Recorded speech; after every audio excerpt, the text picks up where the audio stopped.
So let's now talk about architecture and whether this is an elite field. Elite, E-L-I-T-E, meaning that both the professional architects and also their customers belong to elite groups, not just any member of society.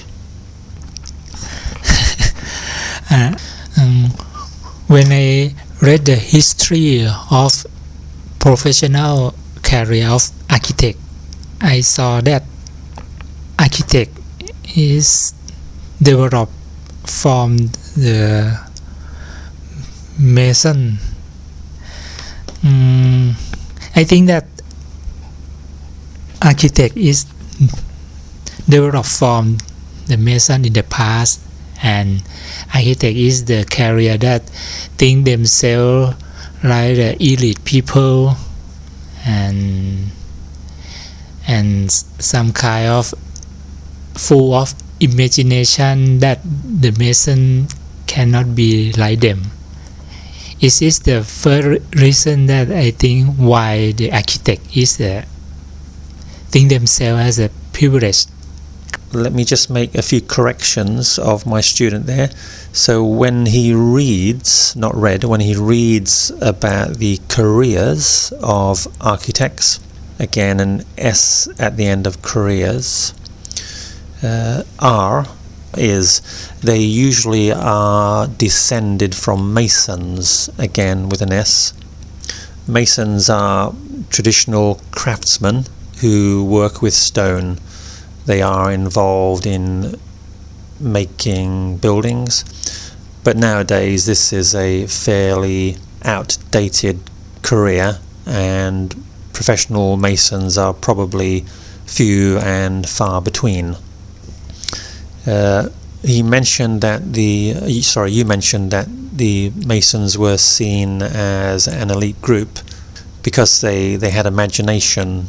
I think really what you mean is that they were creative, and probably they were involved in the construction of buildings which were commissioned by rich people or the governments or religious groups. Buildings like churches and cathedrals, palaces. So traditional masons, I would guess, were involved in not building ordinary buildings, but the buildings for the rich and privileged.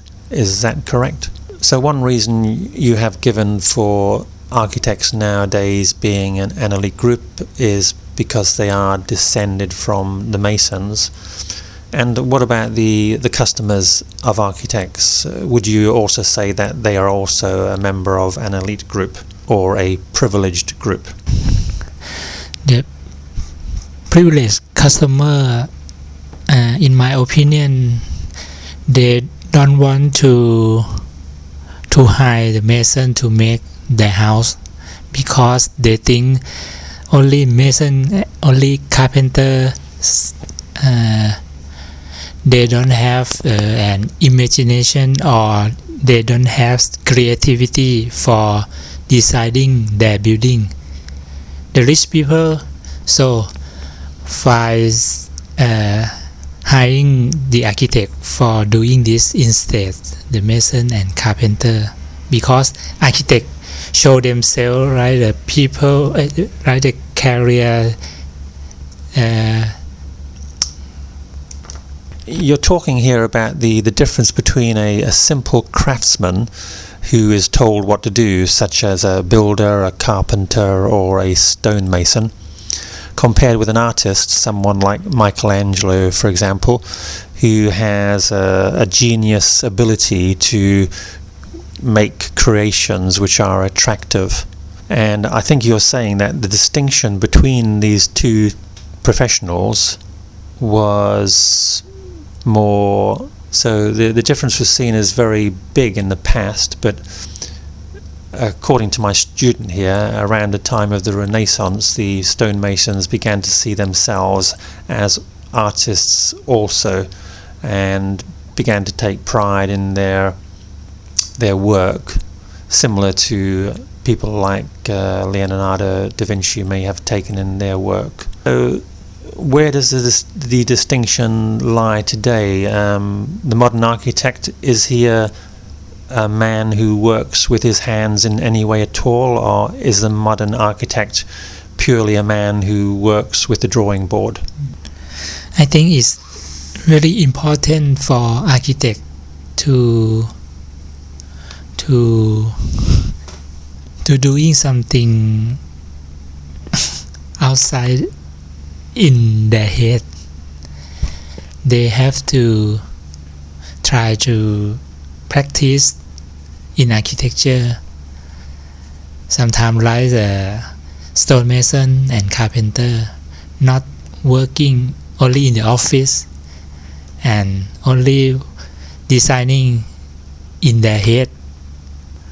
Could be. You said that the architect should sometimes be outside their heads. I think what you mean is they should sometimes have practical experience.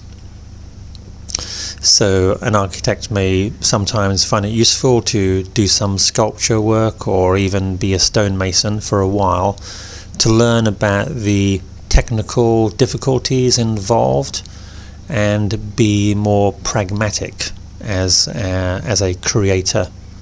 Someone who just dreams and tries to make their dreams come true may not be practical enough to get their ideas into real structures.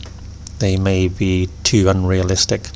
So we talked yesterday about how politics can influence architectural designs, and I would like to ask my student whether he thinks philosophical ideas should and can be used in architectural creations. Are you cold?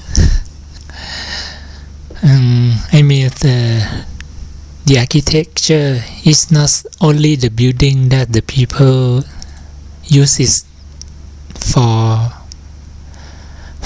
their physical requirement, but architecture the architecture can communicate with them. For example, the Thai architecture, when you look at their design, Thai architecture not only design for practical using, but design for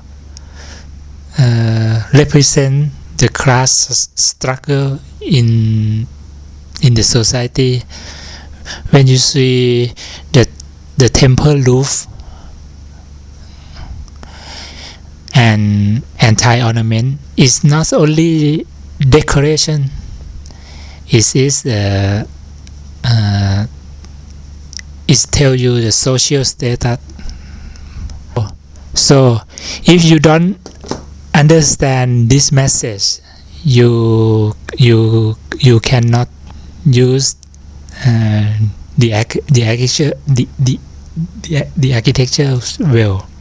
Thank you. I understood that. You're saying that the creations of architects are not only designed for practical uses such as living or offices, for example, but to communicate social ideas.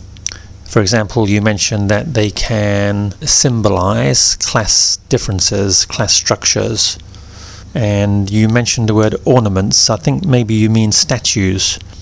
I think we can see this very clearly when we look at religious buildings. If we think of, for example, Notre Dame Cathedral in Paris or St. Paul's Cathedral in London. These are very impressive buildings, but hardly practical for their purpose, which may just be to enable a few people to go and pray.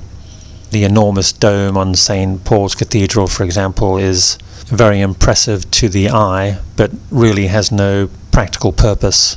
So I think my student is saying that often architecture is influenced by ideology, perhaps even more than practical purpose. And we can particularly see this in public buildings, not so much in private buildings where people are limited by their money or financial means, but by religious groups and government organizations who have much bigger purses and can spend enormous amounts of money displaying their values.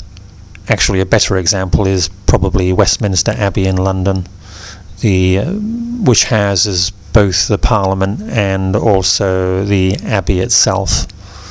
An amazing building which would almost certainly not be built nowadays because of prohibitive costs.